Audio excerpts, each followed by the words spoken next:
How to fix Messenger stuck on sending. So if Facebook Messenger is stuck on sending and never gets delivered, there are a few comparative checklists for you to go ahead and fix this.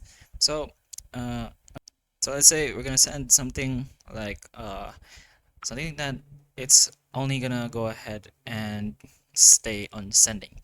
So one of the first things you can obviously check is for your internet or server status. Make sure your Wi-Fi or mobile data is working. You can go ahead and basically just do it over here.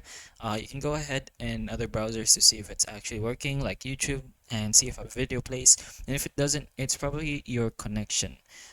Another way is to force and stop restart your messenger. You can do this directly inside your settings, or you can search for your apps, and in your apps just go ahead directly to apps again, and then go to your messenger. You can pretty much search this as well if you want it to be faster.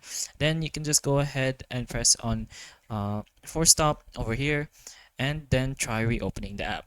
You can also log out and log in from messenger and see if it fixes this problem, since many users usually says that this method works. You can also try an updating messenger. You can go ahead into your Play Store, then just search for messenger, and if there's an update available, you can go ahead and press an update and see if that will work. You can also clear app cache. You can go back to the settings where you found the force stop and clear cache and data if needed. If you have any VPNs on, you can also turn this off to temporarily test if that's the problem. But anyways, those are most of the methods you can try to fix Messenger stuck on delivery. So hopefully this video can help you, and if it does, please like and subscribe for more videos like this, and that's all.